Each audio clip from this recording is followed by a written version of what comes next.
నమస్తే Telangana, welcome to T News. ని కుమార్ దామెరా. ముందుగా హెడ్లైన్ చూద్దాం. శ్వేతపత్రం పేరిట అంకెల గారడి, అప్పుల పేరుతో అభండాలు. బీఆర్ఎస్ ప్రభుత్వాన్ని కాంగ్రెస్ కావాలనే బద్నాం చేస్తుందన్న కేటీఆర్. 9.5 ఏళ్ల కేసీఆర్ పాలన సంక్షేమానికి స్వర్ణయుగం. తెలంగాణను దేశానికి ఆదర్శంగా తీర్చిదిద్దారన్న కేటీఆర్.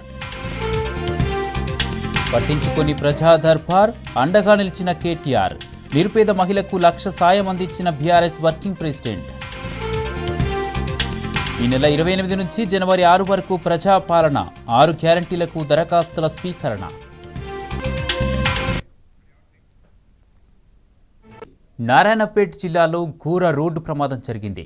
మక్తల్లో ఎదురెదురుగా వస్తున్న 2 కార్లు ఢీకొట్టడంతో 5గురు అక్కడికక్కడి మృతి చెందారు. మృతులు కర్ణాటక, మహారాష్ట్ర వాసులుగా పోలీసులు గుర్తించారు.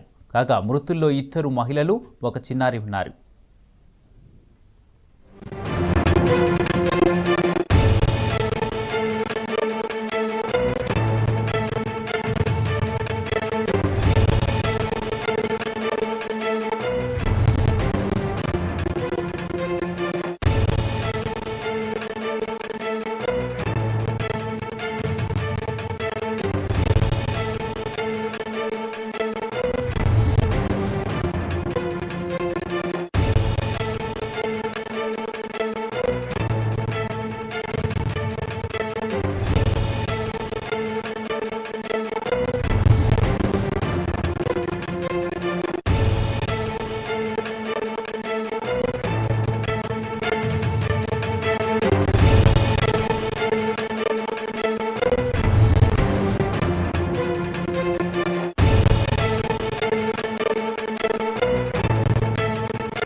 నారాయణపేట జిల్లాలో ఘోర రోడ్డు ప్రమాదం జరిగింది.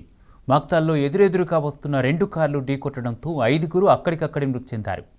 మృతులు కర్ణాటక, మహారాష్ట్ర వాసులుగా పోలీసులు గుర్తించారు.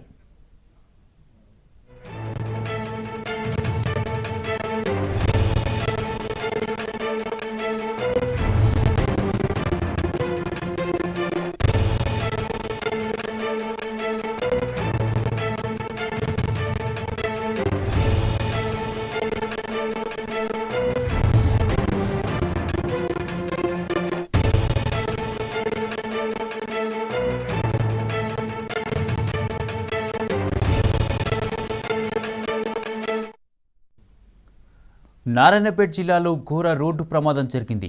మక్తాల్లో ఎదురెదురుగా వస్తున్న 2 కార్లు ఢీకొట్టడంతో 5గురు అక్కడికక్కడే మృతి చెందారు. మృతులు కర్ణాటక, మహారాష్ట్ర వాసులుగా పోలీసులు గుర్తించారు. కాగా మృతుల్లో 2 మహిళలు, 1 చిన్నారి ఉన్నారు. ఈ అంశానికి సంబంధించి పూర్తి అప్డేట్స్ మా ప్రతినిధి నరేష్ అందిస్తారు. నరేష్. నారాయణపేట జిల్లా మక్తల్ మండలం జక్లేరు గ్రామ స్టేజ్ దగ్గర ఘోర రోడ్డు ప్రమాదం చోటు చేసుకుంది. ఈ రోడ్డు ప్రమాదంలో ఎదురెదురుగా వస్తున్నటువంటి 2 కార్లు ఢీకొన్నాయి. ఈ 2 కార్లలో మొత్తం 7గురు ప్రయాణిస్తున్నారు. ఈ 7గురిలో 5గురు మృతి చెందారు. 5గురిలో 2 మహిళలు, 2 పురుషులు, 1 చిన్నారి ఉంది. వీరంతా కూడా మహారాష్ట్ర, కర్ణాటకకు చెందిన వారిగా గుర్తించడం జరిగింది. ఇంట్లో 1 నేవీ ఆఫీసర్ కూడా ఉన్నారు. మరో 2కి మక్తల్ ప్రభుత్వ ఆసుపత్రిలో చికిత్సను అందిస్తున్నారు. వారి పరిస్థితి కూడా విషమంగా ఉంది. ఇప్పటికే మృతదేహాలను ఆసుపత్రికి తరలించడం జరిగింది. అయితే టర్నింగ్ వల్ల ఈ యొక్క యాక్సిడెంట్ జరిగినట్లుగా తెలుస్తూ ఉంది. టర్నింగ్ వద్ద ఎదురెదురుగా వాహనాలు రావడంతో ఈ యొక్క రోడ్డు ప్రమాదం జరిగినట్టుగా స్థానికులు చెప్తున్నారు. ఈ మృతుల్లో 1 నేవీ ఆఫీసర్ ఉన్నారు. నేవీ ఆఫీసర్ సంబంధించినటువంటి ఆయన భార్య, కూతురు కూడా చనిపోవడం జరిగింది. నేవీ ఆఫీసర్ సంబంధించినటువంటి కర్ణాటక కార్వార్ నుండి హైదరాబాద్ వైపు వెళ్తూ ఉన్నారు. నేవీ ఆఫీసర్ దీపక్ షమల్ ప్రస్తుతం ఆయన మక్తల్ ప్రభుత్వ ఆసుపత్రిలో చికిత్స పొందుతూ ఉన్నారు. ఆయన పరిస్థితి విషమంగా ఉంది.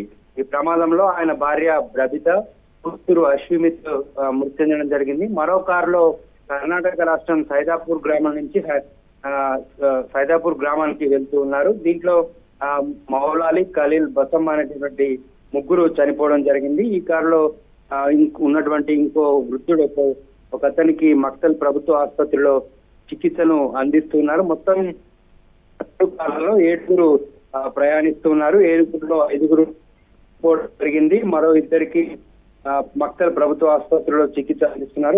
వారి పరిస్థితి విషమంగా ఉంది. ఈ ప్రమాదం టర్నింగ్ వద్ద జరిగినట్లుగా తెలుస్తోంది. స్థానికులు చెప్తున్నారు.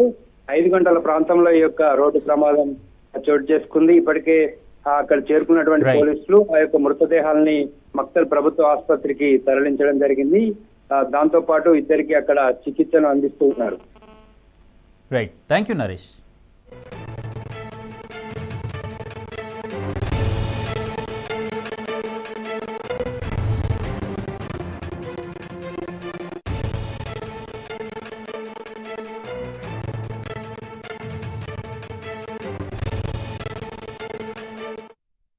ఆల్ ఇండియా సర్వీసెస్ పలువురు అధికారులను ప్రభుత్వం బదిలీ చేసింది. రంగారెడ్డి జిల్లా కలెక్టర్ భారతి హోలికేరిని బదిలీ చేసింది.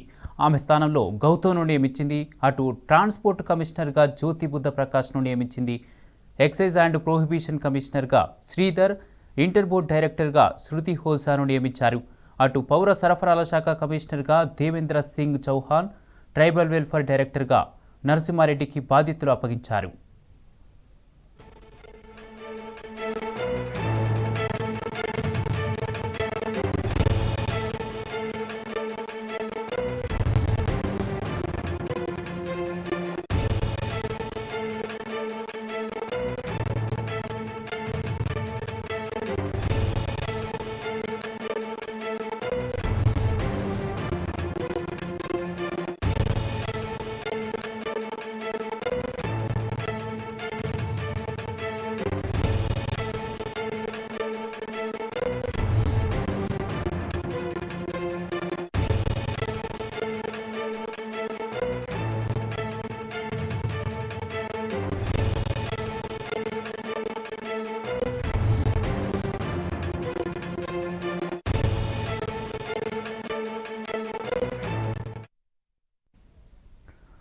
ప్రజావాణి పొమ్మంటే తెలంగాణ పార్టీ బీఆర్ఎస్ ఆదుకుంది.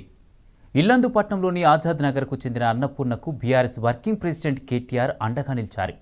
పత్రికలు, టీవీల్లో ప్రజావాణి ప్రచార ఆర్భాటాన్ని చూసి 4 సార్లు దరఖాస్తులు సమర్పించింది.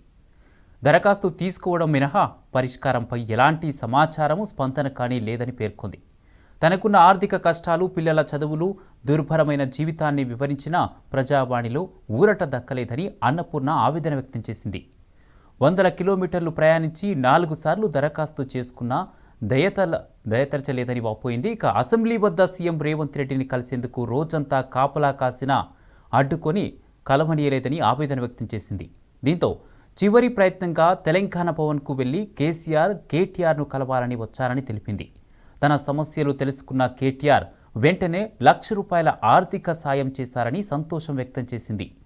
అధికారంలో ఉన్నా లేకున్నా ప్రజల కష్టసుఖాలు వినడానికి ప్రయత్నించి తన వంతు సాయం చేస్తున్న కేటీఆర్కు ఆమె ధన్యవాదాలు తెలిపింది.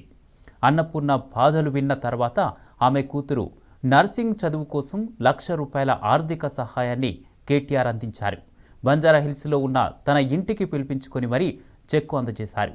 ఇక తన కూతురు విద్య కోసం, కుటుంబ ఆర్థిక సహాయం కోసం సహకారం అందించిన కేటీఆర్కి ధన్యవాదాలు తెలిపింది అన్నపూర్ణ.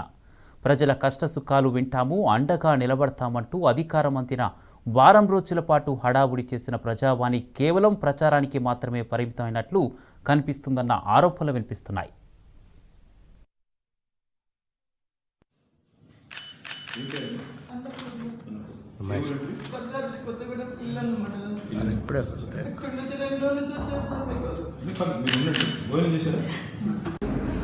ప్రజా దర్బార్ దగ్గరికి వెళ్ళాను సార్. వెళ్ళి అక్కడికి వెళ్ళి అర్జీ పెట్టుకున్నారంటే పెట్టుకున్నాను. శుక్రవారం రోజు అర్జీ ఇది పెట్టుకున్నారు ప్రజా దర్బార్కి. మళ్ళీ వచ్చి సరే ఒక మెసేజ్ ఏమైనా వచ్చింది, మీరు రిజిస్టర్ అయిందని వచ్చిందా, మీరు మెసేజ్ వస్తామని ఒకసారి చెప్పారు. వచ్చారు సరే మళ్ళీ పెట్టుకుందాం ఒకసారి చెప్పిన సార్. ఆయన రేవంత్ రెడ్డి సార్ దగ్గర కన్నా వెళ్తుంది కదా, ఇప్పుడు మన సార్ దృష్టికి ఎలా వచ్చింది అలా వెళ్తుంది కదా, మధ్యలోనే మనకి ఇలా మాట్లాడకుండా చేయకుండా వెళ్తాను కదా కట్టుకొని పెట్టేసుకొని మళ్ళీ ఎట్టి పరిస్థితుల్లో అక్కడ నాకు ఏ పని జరగదని అనిపించింది సార్. నాకు మీరేమనుకోండి, మా పాపకు ఫోన్ చేసి నాన్న మీ మమ్మీని మర్చిపోండి ఏమని చెప్పేసి అన్నాక నాకు అనిపించింది ఒక్కసారి చివరి ప్రయత్నంగా సార్ దగ్గరికి వెళ్దాం.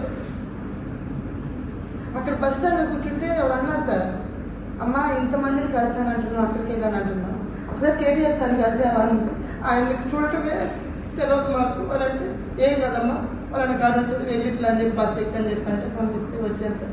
ఒక హ్యాండ్ లేదు, ఒక హ్యాండ్ అంటే అన్నం తినేళ్ళమ్మ ముందు అన్నం తిన్నా ప్లీజ్ సార్తో మాట్లాడిస్తాను, మీ ప్రాబ్లం ఎందుకు చెప్పుకుంటున్నాను అని చెప్పంటే సరే అని చెప్పి తిన్నాను. కాంగ్రెస్ ప్రభుత్వం విడుదల చేసిన శ్వేతపత్రం తప్పుల తడక, అబద్ధాల పుట్ట అని విమర్శించారు బీఆర్ఎస్ వర్కింగ్ ప్రెసిడెంట్ కేటీఆర్. అప్పుల పేరుతో అపండాలు వేసే ప్రయత్నం చేసిందన్నారు. అసెంబ్లీ సాక్షిగా పూర్తి అసత్యాలను ప్రచారం చేసిందన్నారు కేటీఆర్.